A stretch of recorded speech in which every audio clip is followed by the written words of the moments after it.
Eu nunca imaginei que a pessoa que mais me trairia na vida seria justamente a mulher que me colocou no mundo. Meu nome é Isabela, mas todo mundo me chama de Isa. Tenho 25 anos, trabalho como designer gráfica, moro num apartamento pequeno, mas aconchegante, numa cidade grande e barulhenta. Minha vida sempre foi normal, não perfeita, mas confortável. Eu tinha amigos em quem confiava, um emprego estável e, até pouco tempo atrás, um relacionamento que me fazia acreditar que talvez o amor, aquele amor de filme, realmente existisse. O nome dele era Lucas. Lucas apareceu na minha vida num momento em que eu não esperava por ninguém. Eu tinha saído de um término complicado, onde me prometiam o mundo e entregavam mentiras. Estava fechada, desconfiada, calejada. Mas ele surgiu com aquele jeito doce, com um sorriso fácil e um olhar que parecia enxergar direto dentro de mim. Era inteligente, bem-humorado, prestativo. Do tipo que abre a porta do carro e anota a data do nosso primeiro beijo. Foi difícil deixar ele entrar. Mas ele teve paciência. E aos poucos, fui tirando as armaduras. Me permiti amar de novo. Nos primeiros meses, tudo foi mágico. Aqueles clichês que a gente vê em comédia romântica e jura que não existem. Café na cama, playlist personalizada, bilhetinhos escondidos no bolso do casaco.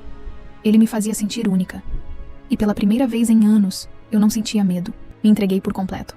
Depois de 1 ano de namoro, ele começou a falar em casamento. Ainda era cedo, eu achava, mas aquilo me dava um certo orgulho. Eu pensava, finalmente encontrei alguém que me escolhe todos os dias.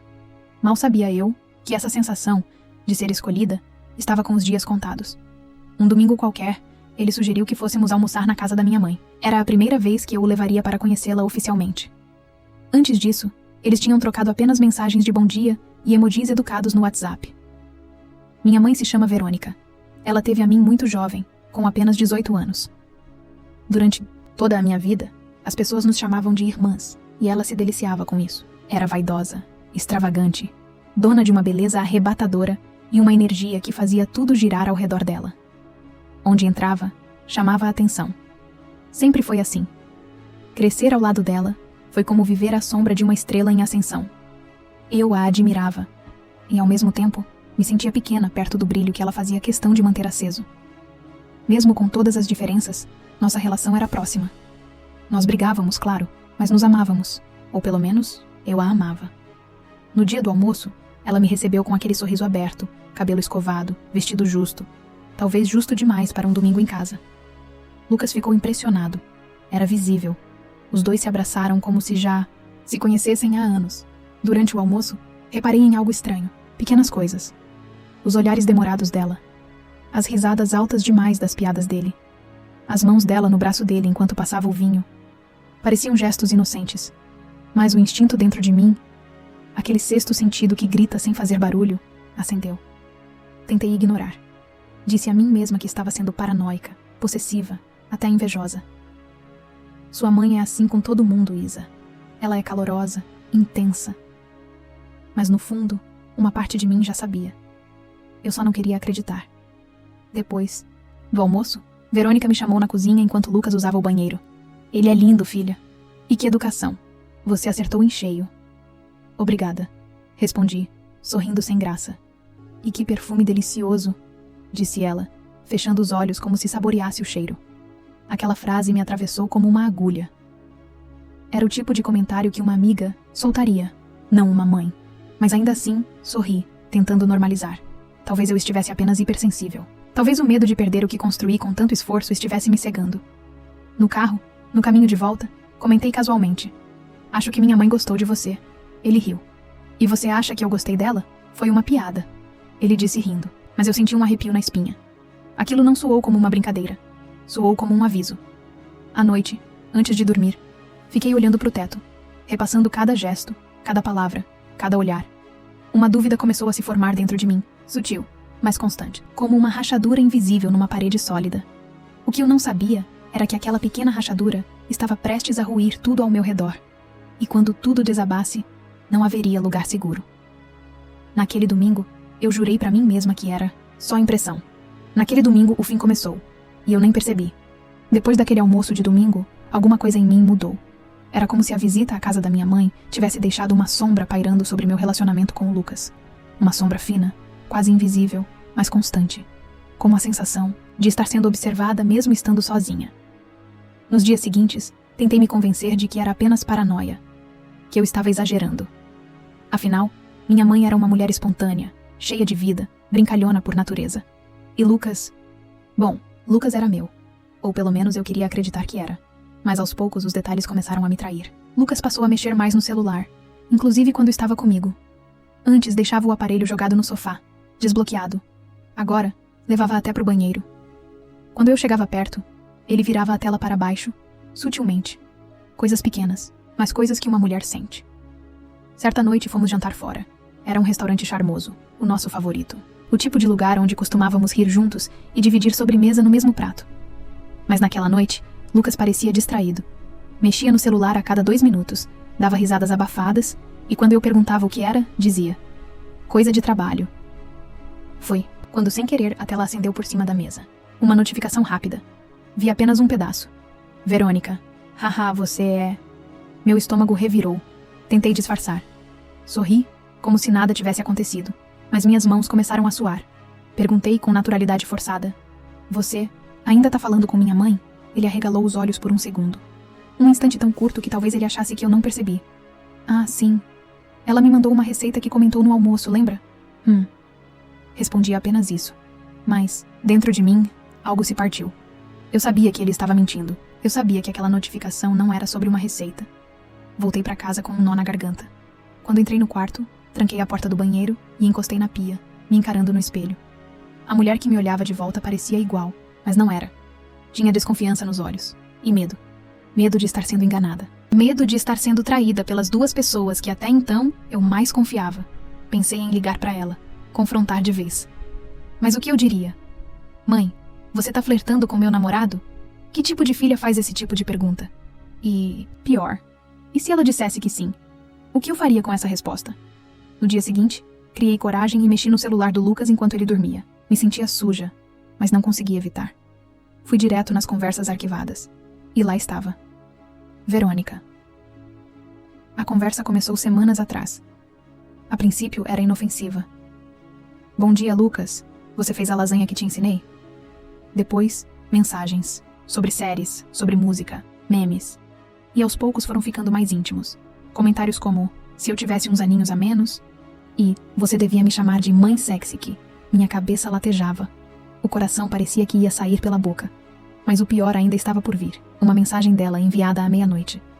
Promete que não conta pra Isa que a gente tá conversando tanto assim. Ela é ciumenta. E ele respondeu: segredo nosso. Ali, tudo desmoronou. Eu não estava mais imaginando.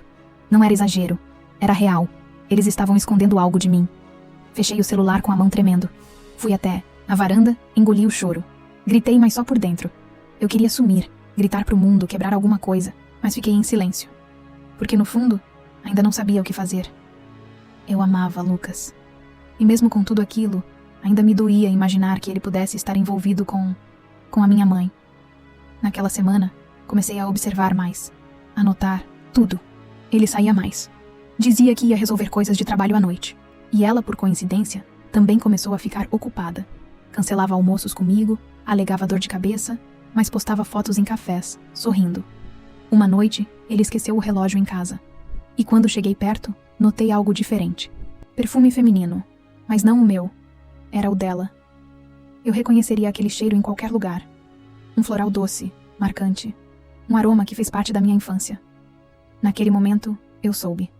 Eles estavam juntos. Talvez ainda não fisicamente, mas emocionalmente, já tinham cruzado todos os limites. Mas eu não os confrontei. Ainda não. Em vez disso, respirei fundo e guardei tudo.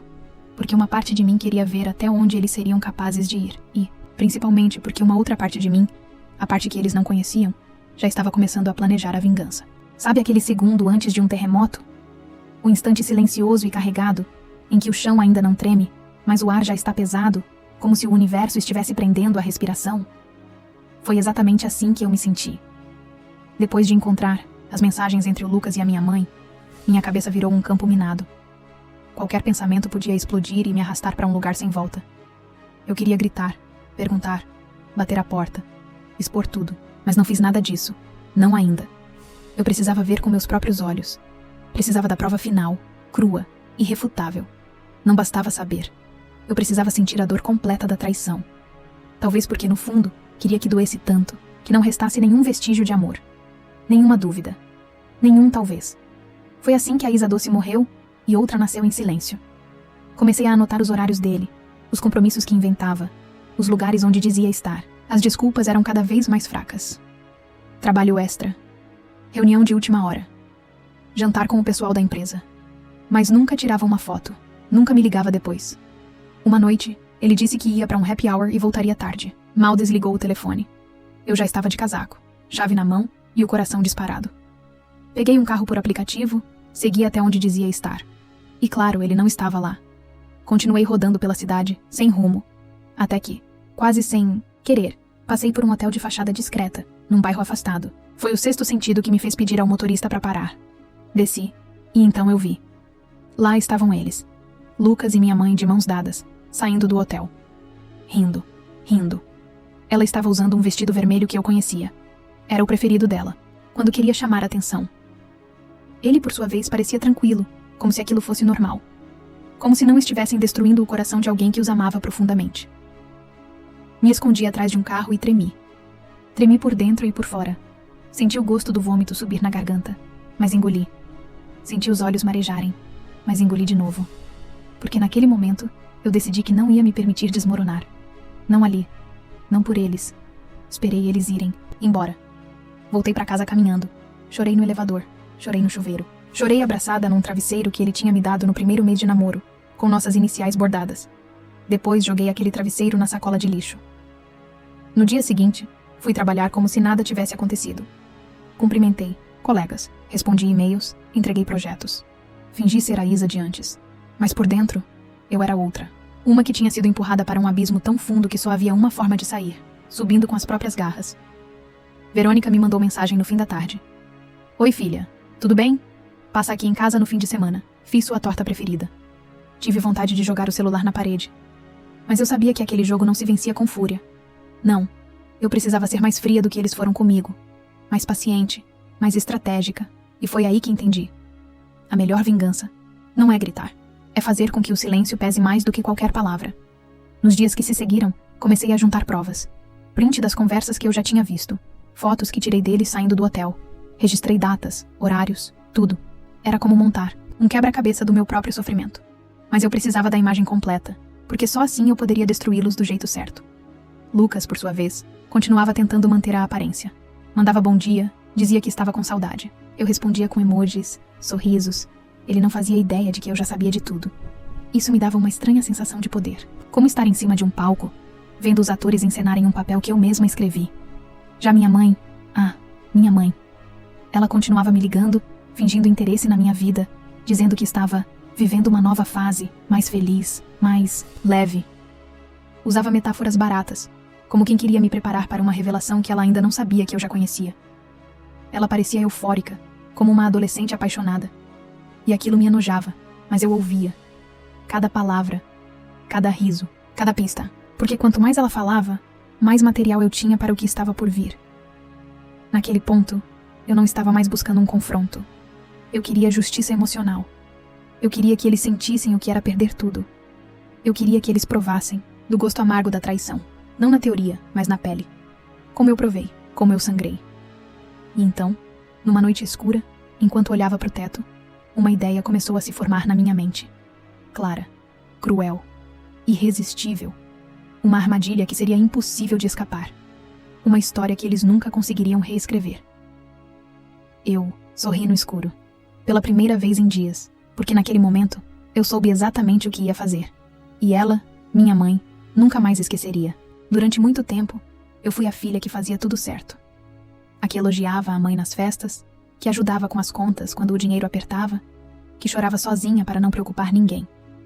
Cresci ouvindo que a gente deve perdoar, que o amor de mãe é sagrado, que certas coisas não se tocam. E talvez por isso, por acreditar tanto nessas verdades, tenha demorado a enxergar que Verônica nunca foi essa figura pura que eu idealizava. Ela não era uma mãe, era uma mulher que competia comigo. Disfarçada de carinho, havia sempre uma disputa silenciosa. Quem era mais bonita, mais desejada, mais admirada. Quando eu ganhava elogios, ela sorria, mas os olhos murchavam. Quando eu levava um namorado para casa, ela elogiava demais, se aproximava demais. Eu achava que era afeto, era domínio. Mas dessa vez ela foi longe demais. Ela roubou o que eu tinha de mais íntimo, a confiança, e agora ela teria o que merecia. Comecei meu plano com calma. Nada impulsivo, nada escancarado. Sabia que para machucar, como fui machucada, eu teria que ser paciente. A dor que explode se cura rápido. Mas a dor que escava aos poucos, essa deixa cicatriz. Lucas continuava fingindo normalidade. Me beijava na testa, fazia planos para o Natal, me chamava de meu amor. Eu fingia de volta, respondia com carinho, preparava jantares, ria das piadas. Mas por dentro, eu anotava tudo. Um dia, sugeri que passássemos um fim de semana na casa, da praia da minha mãe. A mesma casa onde passamos férias em família por anos. Era uma proposta comum, nada suspeita. Disse que queria relaxar, que sentia falta do mar. Ele aceitou na hora, quase animado demais. Era tudo o que eu precisava. Avisei, Verônica, que iríamos. Ela ficou radiante. Disse que também iria, que seria ótimo estarmos os três juntos como uma família moderna. Tive que conter a vontade de rir. Família moderna. Ela usava termos bonitos para encobrir a sujeira. Quando chegamos à casa, tudo estava exatamente como me lembrava. As conchas no vaso da varanda, a rede branca na sala, o cheiro de madeira envelhecida, misturado com maresia. Mas agora, aquele cenário de memórias felizes seria o palco da minha vingança. Na sexta à noite, abri um vinho. Preparei um jantar simples e sugeri que fizéssemos um brinde. Lucas ergueu a taça. Verônica, elegante como sempre, fez um discurso bobo sobre amor, recomeços e confiança. Eu brindei. Sorri. Engoli. Mas naquela noite, enquanto eles dormiam, em quartos separados, ao menos oficialmente, eu peguei meu celular e acessei o Nadams e backup escondido das mensagens deles. E ali, escolhi as piores, as mais íntimas, as mais sujas, as que revelavam o quanto haviam me traído e zombado de mim. No sábado de manhã, convidei os dois para um café na varanda. Disse que queria tirar uma foto em família para guardar. Posicionei o celular no canto da mesa, como se fosse apenas para o temporizador. Mas na verdade, estava gravando vídeo, som e imagem. Preciso contar uma coisa para vocês. Comecei, com a voz mansa, como se fosse confidência. Lucas franziu a testa. Verônica sorriu, mas os olhos buscavam o dele com disfarce. Eu descobri tudo. Continuei, olhando nos olhos dos dois. Eles congelaram. As mensagens, os encontros, o hotel, cada detalhe. Está tudo comigo. Vocês acham que foram discretos? Mas se esqueceram de uma coisa simples. Eu conheço vocês melhor do que ninguém. Verônica tentou falar, mas a voz não saiu. Lucas ficou vermelho. E pela primeira vez, vi algo que ele nunca tinha me mostrado. Medo. Você não entende? Ele começou. Entendo sim. Vocês se merecem. Vocês dois se reconheceram na sujeira. Mas eu não pertenço mais a esse lugar. Levantei, peguei o celular e finalizei o vídeo. Tenho tudo salvo.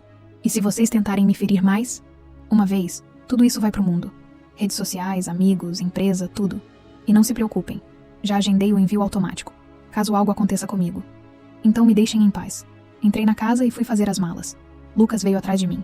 Tentei ignorar, mas ele me segurou pelo braço. Você ainda me ama. Dá pra ver. Isso não precisa acabar assim. Olhei bem nos olhos dele. Não acaba aqui. Começa aqui. A partir de hoje você vai entender o que é ser descartável. Verônica. Calada, apenas observava. Pela primeira vez, ela não tinha resposta. Não tinha sorriso. Estava pálida, pequena, desarmada. Saí pela porta sem olhar para trás. No carro, a caminho de casa, deixei que uma lágrima solitária escorresse. Não, era tristeza. Era alívio. Eu havia colocado a primeira peça da minha vingança no tabuleiro. E o jogo só estava começando. Nos dias que se seguiram àquele final de semana, eu experimentei uma sensação estranha, quase perigosa. Liberdade. Era como se eu tivesse saído de uma cela onde vivi por anos, e só agora enxergasse a claridade. Pela primeira vez, eu me sentia no controle. Eles, Lucas e Verônica, haviam provado do próprio veneno. E eu estava viva. Não inteira, mas viva. Por fora, voltei à rotina. Trabalho, academia, reuniões. Por dentro, minha mente era um campo de guerra. Porque uma parte de mim queria seguir em frente, fechar o capítulo e esquecer. Mas a outra ainda ouvia a risada deles ecoando. Ainda via a mão dela segurando a dele na calçada do hotel. Ainda lembrava do som da notificação no celular dele às escondidas. Eu não podia fingir que isso não existiu. Eles roubaram uma parte de mim. Não por amor, mas por vaidade. E agora, eu queria devolver a dor. Mas de um jeito mais cruel, com exposição. Comecei com Lucas. Sabia que ele trabalhava em uma empresa tradicional, onde valores familiares ainda importavam. A imagem de homem comprometido, discreto, era parte da sua reputação. Ele construíra aquilo com cuidado e destruiu em segundos por desejo. Entrei em contato com uma amiga que trabalhava no setor de RH da empresa. Inventei uma desculpa. Qualquer. Disse que precisava entender mais sobre os processos internos. Fingi interesse numa vaga. Durante a conversa, joguei o nome dele com naturalidade. Ah, o Lucas ainda trabalha aí, né? Nossa, eu vi ele outro dia com uma mulher bem mais velha, saindo de um hotel. Achei que ele era casado. A semente foi plantada. 2 dias depois, soube que a fofoca tinha se espalhado. Alguém mencionou o caso para o gerente dele. A imagem de homem íntegro começava a rachar. E então fui atrás dela. Verônica fazia parte de um clube social, uma espécie de irmandade de mulheres de boas famílias. Eventos, jantares, filantropia. Um círculo onde a aparência era tudo. Bastava um arranhão na fachada para tudo desmoronar. Enviei uma carta anônima para a diretoria do clube. Dentro, coloquei as fotos dela com Lucas saindo do hotel, junto com prints das mensagens mais reveladoras. Na carta, escrevi apenas: essa é a mulher que representa o nome de vocês? Foi cruel. Foi calculado. E funcionou. 2 dias depois, recebi uma mensagem dela. O que você fez? Só respondi. O que você merece? Ela me ligou. Várias vezes, não atendi. Depois mandou áudio. Chorando. Chorando de verdade. A voz trêmula. Embargada. Quase irreconhecível. Eu errei, filha. Eu me apaixonei, mas foi um erro. Eu perdi tudo. O clube me afastou. As mulheres não falam mais comigo. Você venceu. Mas por favor, para com isso. Ela me chamando de filha soava quase cômico. Eu ri. Rir foi a única coisa que consegui fazer naquele momento. Ela não sabia o que era perder. Ela não sabia o que era sentir o chão sumir. Não sabia o que era ver o mundo te virar as costas. E agora estava aprendendo. Mas ainda não era o fim. Recebi uma mensagem de Lucas no mesmo dia. Longa, densa. Dizia que estava arrependido. Que Verônica era uma confusão passageira. Que nunca deixou de me amar. Que tudo começou como curiosidade, mas saiu do controle. Queria conversar. Dizia que a vida dele estava desmoronando. E com a calma que só a dor transforma em força, eu respondi: encontra comigo amanhã. No nosso restaurante, ele aceitou. Trouxe flores.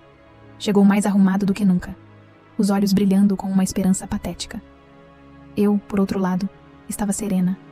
Maquiagem impecável. Um vestido novo. O olhar de quem não tinha mais nada a perder. E por isso tudo a ganhar. Pedi vinho. Conversamos como um casal em crise prestes a recomeçar.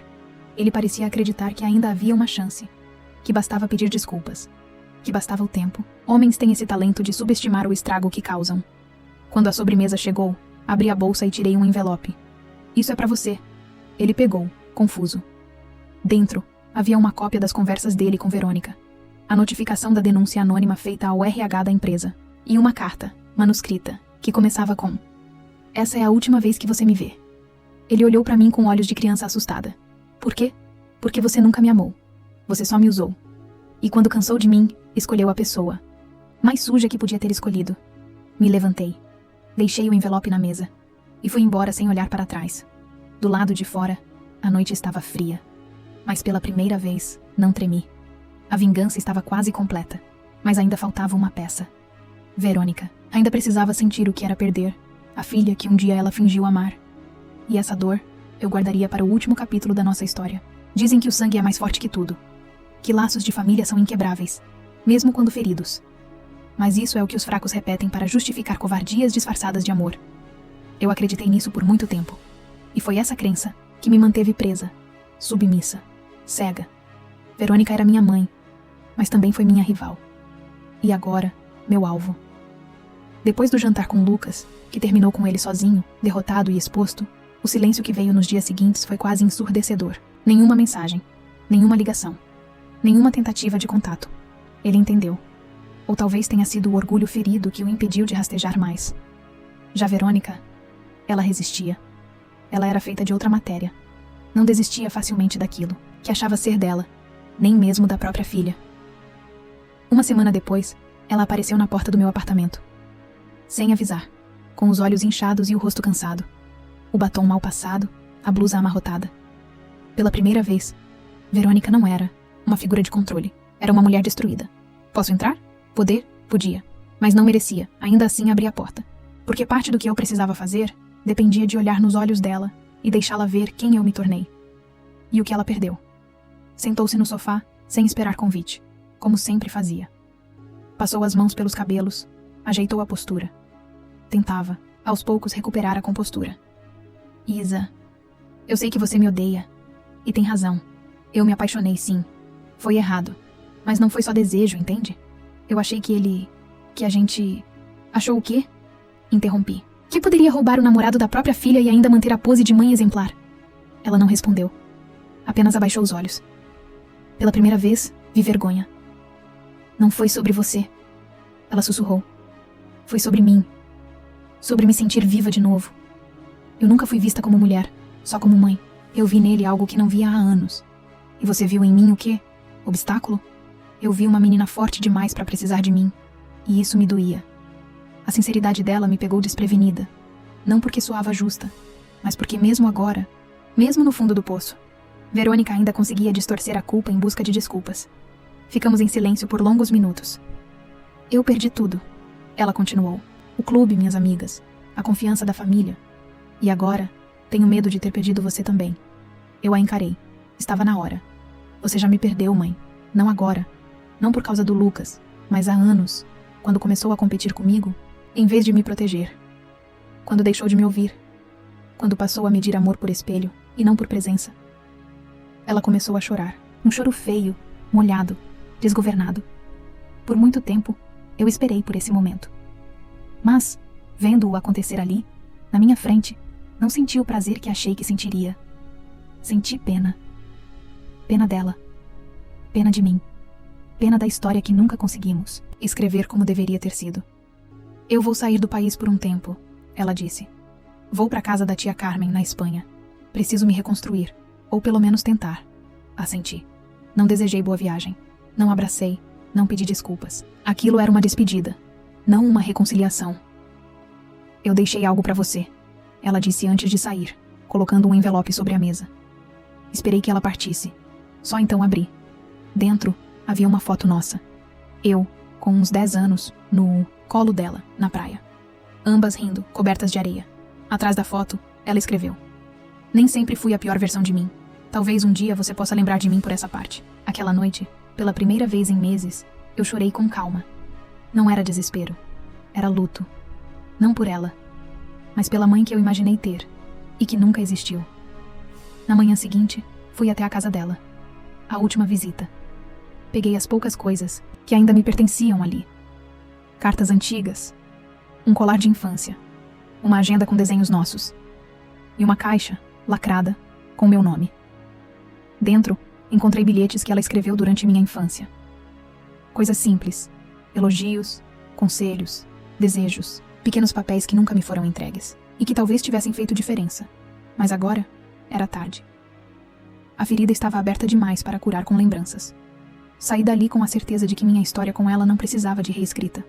Precisava de ponto final. Mas ainda faltava uma última escolha: perdoar ou esquecer. E essa decisão seria revelada no capítulo final. A palavra fim tem um gosto estranho. Ao mesmo tempo que alivia, também assusta. Porque o fim não é apenas o encerramento de algo, é a ausência daquilo que por muito tempo preencheu seu espaço. E quando esse espaço era dor, raiva, traição, você se pergunta o que vai ocupar o vazio depois. Depois que Verônica foi embora, a cidade pareceu mais silenciosa. Ou talvez tenha sido dentro de mim que tudo ficou quieto. A guerra cessou. O campo de batalha virou ruínas. Eu voltei a viver. Mas com um cuidado que antes não existia. Como se a qualquer momento algo pudesse me puxar de volta. As pessoas notavam a mudança. No jeito que eu falava, no olhar mais demorado, na forma como eu parecia não esperar mais nada de ninguém. Como se eu tivesse entendido de uma vez por todas que confiar é um risco, e que algumas cicatrizes são eternas. Lucas me mandou uma mensagem no meu aniversário. Uma frase curta. Feliz aniversário. Ainda penso em você. Apaguei sem responder. O poder que ele teve sobre mim morreu ali, naquela mensagem patética, vazia, preguiçosa. Ele não sentia falta de mim. Sentia falta de ser desejado por mim. E Verônica, ela também escreveu. Uma carta dessa vez. Chegou semanas depois, com carimbo espanhol. A letra era familiar, mas trêmula. Como se cada palavra tivesse custado mais do que deveria. Isabela, não espero teu perdão, nem tua resposta. Só espero que um dia você consiga ser feliz, sem carregar o peso do que eu te fiz. Porque eu sei o que fiz. E não há castigo maior do que ver, de fora, a filha que eu Deveria ter amado direito florescer sem mim. Você venceu. Mas mais do que isso, você sobreviveu. E é por isso que ainda te admiro, mesmo que você me odeie. Com amor, Verônica. Chorei. Pela última vez. Não por ela, mas por mim. Pela parte minha que por tanto tempo desejou esse reconhecimento. Que implorava em silêncio para ser vista, validada, escolhida. Mas o tempo ensina o que o amor falha em ensinar. Que a gente precisa ser leal a si antes de ser leal a qualquer outro. Nos meses seguintes, viajei. Tirei férias do trabalho. Conheci cidades novas, sabores novos, rostos desconhecidos. Pela primeira vez não procurava alguém para amar. Procurava a mim. E um dia, em uma livraria em Lisboa, encontrei um caderno de capa azul marinho com letras douradas escrito: Para recomeços. Comprei. E comecei a escrever. Não sobre eles, sobre mim. Escrevi quem eu fui, quem eu tentei ser, quem eu me tornei depois que tudo desmoronou. E, sobretudo, quem eu queria ser a partir dali. E foi assim que eu entendi a resposta da pergunta que me perseguiu durante tanto tempo: perdoar ou esquecer? A verdade é que eu escolhi nenhum. E ambos. Eu não esqueci. Guardei. Guardei como se guarda uma cicatriz. Visível, porém curada. E eu também não perdoei no sentido tradicional. Não ofereci alívio, nem absolvi ninguém. Mas também não carreguei mais a culpa que não era minha. Soltei. Larguei. Deixei que cada um ficasse com o que plantou. Isso talvez tenha sido o mais próximo de perdão que eu consegui alcançar. Hoje, quando alguém me pergunta sobre minha mãe, eu apenas sorrio e digo: ela está distante. E isso basta. Quando perguntam sobre Lucas, digo: ele ficou no passado. E isso também basta, porque o que importa agora é o que veio depois do caos. Eu inteira. Não porque me consertei, mas porque aprendi a viver com o que sobrou e fazer disso o suficiente para recomeçar. O amor? Talvez ele ainda esteja por aí, num futuro que ainda não chegou. Mas agora, quando vier, saberá que não é bem-vindo se for frágil, mentiroso ou pela metade. Porque hoje, eu sou minha. E isso mais do que qualquer vingança. É a maior vitória que alguém pode alcançar.